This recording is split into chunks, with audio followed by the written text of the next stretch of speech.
Hey, didn't see you there. What am I reading? You don't even need to know. Alright. Welcome to my channel. It's nice to see your face again. Just kidding, I can't do that, we're online. If you saw my last video, you'll know that I'm not feeling so good physically, and I'm still not feeling so good physically. So I'm not feeling that great, but I thought, let's have like a chill video, you know, where you just fucking paint with me. Hello, this is Editing Anna. So you're gonna notice a sudden change in this video from my intro to I'm halfway through my painting suddenly. This video didn't exactly go to plan. I meant to make a video that would have reached like 40 minutes in length, and it was like an hour and a half of footage, so it was just like a lot. The file sizes were really big. Also, while I'm talking, I'm going to show you what I'm painting. Here's like the little setup that you can see. Video editor couldn't export it. I lost all my fucking edited video footage. So I'm starting from scratch, and I'm cutting out the first part of the painting because the lighting is so shit you can't even see the painting. Anyways, I hope you guys enjoy this video. Okay, it's another day. And I look like a country boy right now because it's really fucking cold, so I'm gonna keep this on, but basically, welcome back. Let's get started, or get continuing, I don't know. These are my thumbnails, which is just like a study. It's like a test that you do with your paint colors and like your forms, you know, the way that you're drawing, the way that it gets fit into the composition. You can see that I went for two different things here. And this last thumbnail is actually just a painting, like I'm going to do a smaller version. We're also going to work on that kind of on the side. I was doing a little bit of work off camera during class because, you know, it's boring as shit sometimes, and I have to keep myself entertained. I'm gonna fill in the back area right now. I think this is the color that I want. Oh yeah, you want a nice peach. It's a peach in real life, so I'm trying to get similar stuff. And I'm also gonna do a little bit of a little cheeky bit of painting on this too. Alright, so let's keep adding this color to the areas with the most highlight.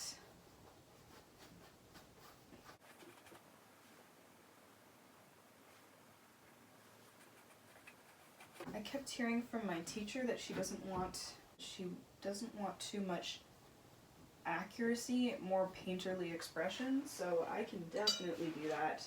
That's kind of just like the way that your mind changes what you see, you know, let your mind change it a little bit. When you're going for photo accuracy, you have to not let your brain change the image that you're looking at. And try to be as objective as possible, which can be very hard to do, but it's learnable. You can learn to do that. That's the aim here, is to do the opposite of that. The opposite is to let your brain do what it wants, kind of, to a certain extent, and make it look painterly. Not abstract, though. Not that far. So I really like this color. Jesus Christ. This is lovely. We've got that. I know I'm using a tiny ass brush. The reason for that is because I'm fucking lazy. It's also gonna go in this corner.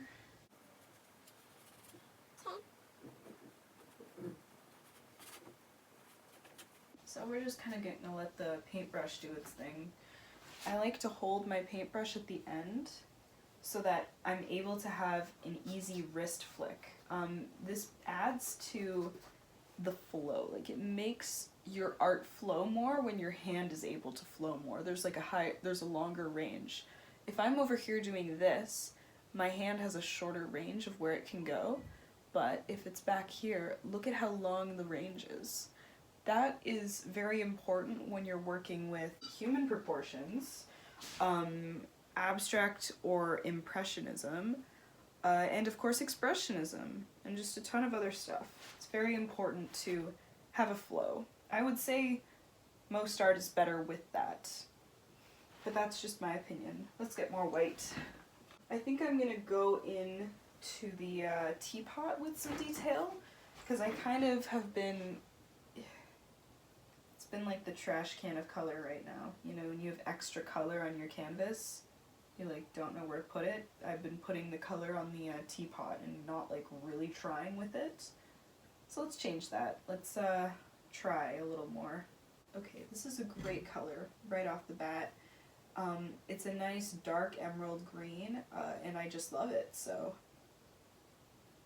Colors are amazing. They'll never fail to make me so happy. We're gonna go right here. I'm gonna mix a little bit of white and red. It's really hard to see, but what I'm looking at, there is a red reflection right at the edge of the teapot where the light is bouncing off of the book. So we're gonna try and recreate that. I'm not very experienced with that sort of reflection, but that's gonna change today, I guess. It looks a little extreme right now. That is true, very extreme. We're going to add green and red, and we're gonna do less white this time. Painting is all about trial and error, you know? You're not gonna get it right the first time, and that's okay, honestly, because painting is supposed to be fun. Whether you do it for work or just as a hobby, it's supposed to be fun. So it's okay to have a little fun with it, not to get it right the first time. This is an interesting color that I'm also going to use on this side, because I just realized the reflection is all along the bottom of the teapot. Okay, beautiful. So now I'm going to slightly kind of blend in a little bit of red at the top. It does make a difference. It makes the teapot appear more reflective, and it also kind of gives it depth, you know? Because the teapot is round, it's going to have the light bounce off it a certain way. And that's exactly what we want. Let's keep going with that dark emerald color, which I've achieved using, these are acrylic tone names, not oil tone names, I guess.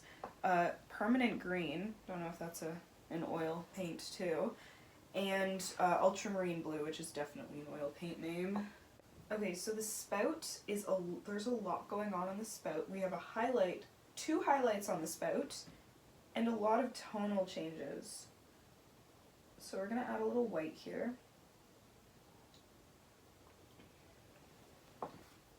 Okay. What a beautiful color. I love this color so much.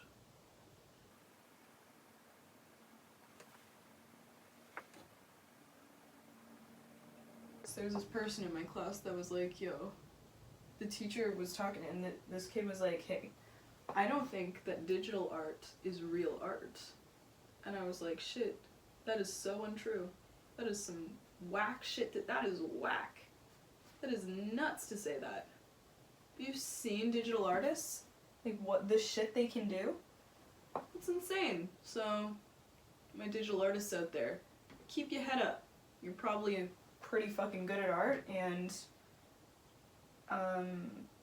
just because someone else is a painter does not make them more valid at art than you, or like better, because so much is art.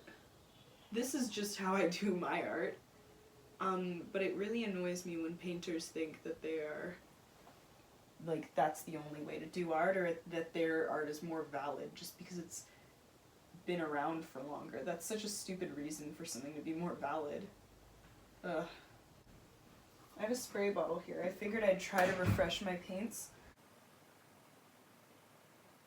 And we're gonna do some at the bottom here. So what I do is my hand moves on the brush, depending on what I'm painting. And I'm sure a lot of you painters out there do this without realizing, but there's this pivot to go here when you're going for like large areas or big swoops. And then when you're going for a smaller area, you get right here, you get right in there, you know? I think that's so interesting to like see your behaviors as an artist and to see why you do certain things.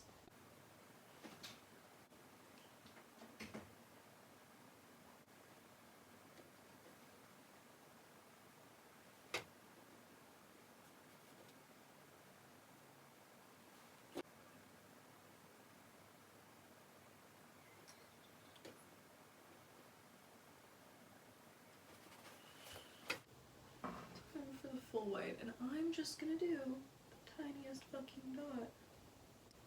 Because highlights are really small on darker surfaces. Got one there, we got one here. There. And then we have a highlight here. I accidentally removed paint with my hand. Oops.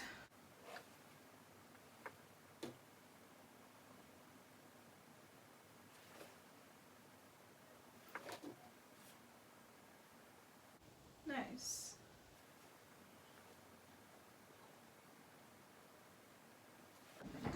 Okay, I don't know if the highlights are picking up on camera, but they do make a difference. You guys are a little bit far away, but I don't really know how to change that. My setup is, you're standing on technically an easel and a few books and a chair. So it's not like a tripod. That would be so cool if I got a tripod, but I just don't feel like my YouTube videos really need a tripod, usually.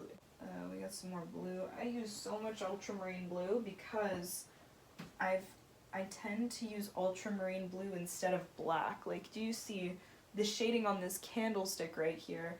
This is not black. It's either brown or ultramarine blue that I use to shade it. So that's just, you know, an example of how I use a fuck ton of ultramarine blue. What can I say? Maybe I should keep swears out of a Bob Ross type video. I don't know. I swear, so maybe I should just do it. It's not a big deal. I just don't know if it brings you guys out of the fucking chill zone. I mean, I'm in the chill zone right now. Totally just me and my paintbrush and my fucking canvas. And my paints, of course. Eventually I'm going to do a portrait. That part is probably not going to be on camera, but I should do an underpainting in green. That's true. Okay, because green is what's present in most people's undertones, especially if you have yellow tones in your skin. So, it can be quite important when you're doing a painting to include the undertones, because we have a lot of reds on the surfaces of our faces. Like the color red comes out a lot more than green, like on your lips or on your cheeks or on the edges, the crevices in your nose. There's red all over the place, but it needs to be neutralized by green below the surface. It just helps with your color mixing for some reason. Maybe it's because it imitates the face better. I couldn't tell you, but I can tell you that that works, and a painting teacher of mine taught us to do that, and it really does make a difference. Just as long as you use an underpainting type beat, like if you use like gray or blue in your underpainting, just so that like all the shading is done before you start with the colors, it can really help. Okay, let's try mixing a face tone. I want to see if I can do this quickly and effectively. She has a lot of yellow oxide in her face. That's kind of funny out of context. She has yellow oxide in her face. That sounds like a metal allergy. That is not the tone. You see, and that happens sometimes. That is way too pale, and I realized that I forgot to put blue in my skin tone, and that's what happens when you do forget that.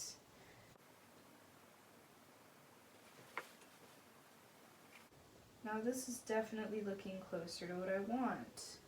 Looks really murky on camera, like it's really murky, but it's what I want for this painting of a painting. I thought that would be kind of cool, kind of meta for my teacher. She would be like, whoa, it's a painting of a painting, so fucking cool. And I would be like, yeah, I'm the coolest bitch around. And then I'd get like 100%. Do you think that'll work? I really don't want to get precise with it. I'm just so not feeling a portrait right now. I can't wait to put ants on the jar, because that's what I'm planning out right now to do. We're gonna make this forehead just less Neanderthal. Neanderthals had such pointed inward, like, their foreheads just were so receded. We really got a lot of fucking, what did we get, prefrontal cortex? That was pretty cool of evolution.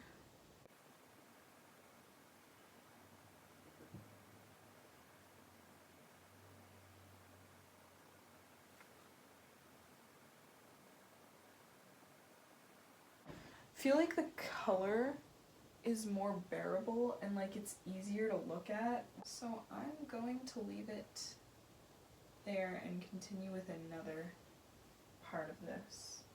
Like I could do the shadow of the cup right now.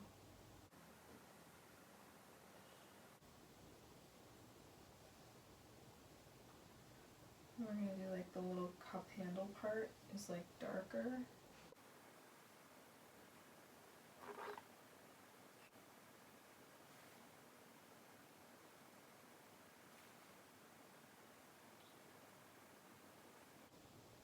Just putting some shadows in, of course.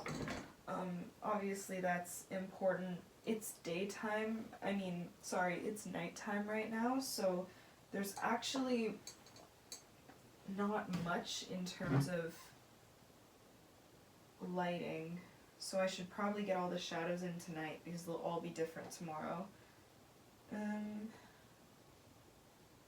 Now I'm going to kind of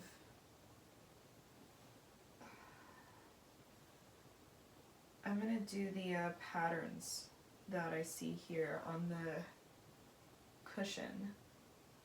So this part's actually gonna be really fun because some textiles artist made this, and their work is now part of my work. Beautiful. And now we have like little section here.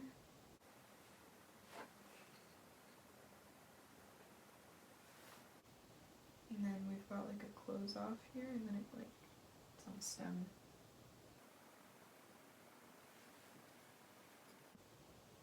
Look at that, I have both tones here. Yellow oxide and burnt umber. I'm gonna use that for this. I wonder if any of you are like curious about the way that like the colors that I choose or the colors that I see in this. Or maybe you're just here to chill, in which case that's just fine. I'm just curious about how others perceive these same colors, you know? Because they're very different, I don't know. They're cool.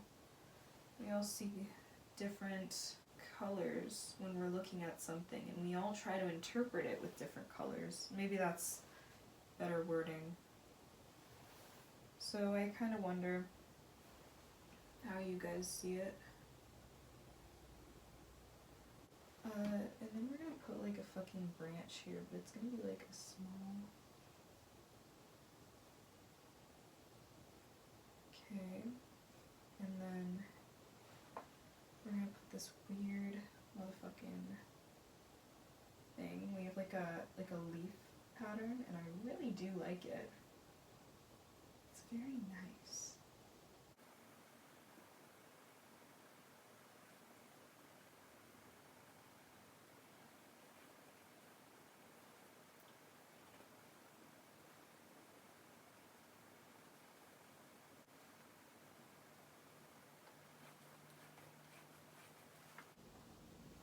Yeah, that's alright. And of course we're gonna finish off these guys here.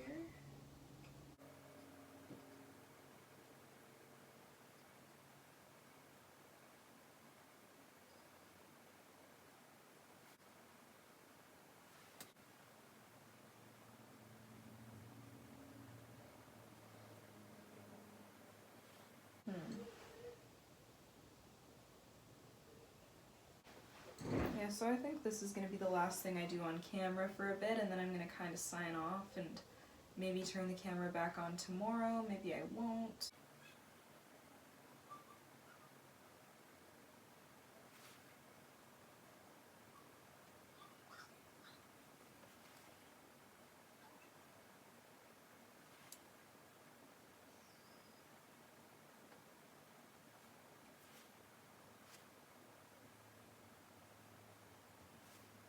whether my color schemes are good is subjective from person to person. Not really saying that. I'm more saying I love looking at this, like, I love making a color scheme, and I like looking at it, and I like being like, oh, this is awesome, because that's just so fun. And I might just kind of end it here and show the final product, so if that's what I choose to do, here's the final product. So this is the finished painting based on what I submitted to my teacher. I do want to take out the picture frame and the sugar bowl, kind of just like put heavy shadows over them so that you can't really see them anymore, because I think that they kind of weaken the composition. So that's about it. You're not going to see that in this video, just kind of how I feel about the overall painting. And wish me luck on the grading of this assignment, because geez, that's always a bit stressful. But yeah, have a good night or whatever, guys. Bye.